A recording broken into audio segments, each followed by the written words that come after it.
VBG Ramji ಯೋಜನೆ ವಿರೋಧಿಸಿ ಶಾಸಕ ಮಹೇಂದ್ರ ತಮ್ಮಣ್ಣ ನೇತೃತ್ವದಲ್ಲಿ ಬೃಹತ್ ಜನಜಾಗೃತಿ ಪಾದಯಾತ್ರೆ ನಡೆಸಲಾಯಿತು. ಬೆಳಗಾವಿ ಜಿಲ್ಲೆಯ ರಾಯಭಾಗ ತಾಲೂಕಿನ ಹಿಡಕಲ್ ಗ್ರಾಮದ ಶ್ರೀ ಬಸವೇಶ್ವರ ಕಲ್ಯಾಣ ಮಂಟಪದಿಂದ ಮೂಗಳಕೋಡ ಶ್ರೀ ಕರಿಸಿದ್ದೇಶ್ವರ ದೇವಸ್ಥಾನದವರೆಗೆ ನಡೆದ ಪಾದಯಾತ್ರೆಯಲ್ಲಿ ನೂರಾರು ಕಾಂಗ್ರೆಸ್ ಕಾರ್ಯಕರ್ತರು ಬಿಜೆಪಿ ನೇತೃತ್ವದ ಎನ್ಡಿಎ ಸರ್ಕಾರಕ್ಕೆ ಧಿಕ್ಕಾರ ಕೂಗಿ ಆಕ್ರೋಶ ವ್ಯಕ್ತಪಡಿಸಿದ್ದಾರೆ.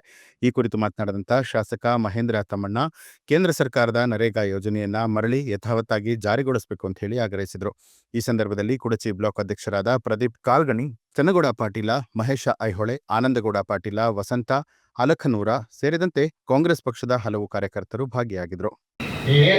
ಮಹಾತ್ಮ ಗಾಂಧಿ ರಾಷ್ಟ್ರೀಯ ಉದ್ಯೋಗ ಖಾತ್ರಿ ಯೋಜನೆ ಈ ಒಂದು ಹೆಸರು ತೆಗೆದಾರಲ್ಲ, ಆ ಒಂದು ಬಿವಿ ರಾಮ್ಜಿ ಇದಕ್ಕೆ ತಾವೆಷ್ಟು ಇಲ್ಲಿ ಪಾಠ ಗ್ರಾಮ ಪಂಚಾಯತಿ ಸದಸ್ಯರನ್ನು ಓದಿರಿ, ನೀವು ಸದಸ್ಯರಿದ್ದೀರಿ, ಮುಖಂಡರಿದ್ದೀರಿ.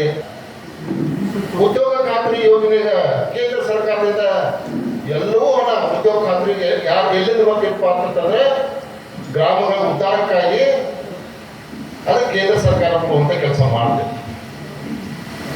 ಕೇಂದ್ರ ಸರ್ಕಾರ ಪೂರ ದುಡ್ಡು ಕೊಡುವಂತ ಕೆಲಸ ಮಾಡ್ತಿದ್ದೆ. ಈಗ ನೀವೇನ್ ಮಾಡಿದ್ದೀರಪ್ಪ ಅಂತಂದ್ರೆ 60% ಕೇಂದ್ರ ಸರ್ಕಾರ ಕೊಡಬೇಕು, 40% ರಾಜ್ಯ ಸರ್ಕಾರ ಕೊಡಬೇಕು. ಇದು ಎಂತಾಗಿದ್ದು?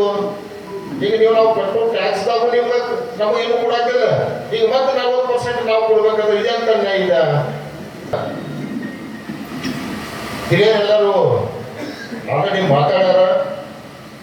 ನಾವು ಈ ಪ್ರತಿಭಟನೆ ಮುಖಾಂತರ ನಾವು ಅದನ್ನ ನೀವೇನ ಮಾಡಿರ್ತಕ್ಕಂಥ ಈ ಒಂದು ಬಿಲ್ಡಿಂಗ್ ನಾವು ಸಂಪೂರ್ಣವಾಗಿ ನಾವು ಈ ಒಂದು ಕ್ಷೇತ್ರದಿಂದ ವಿರೋಧ ಮಾಡ್ತೀವಿ ಅಂತ ಹೇಳಿ ಹೇಳ್ಕೊಂಡ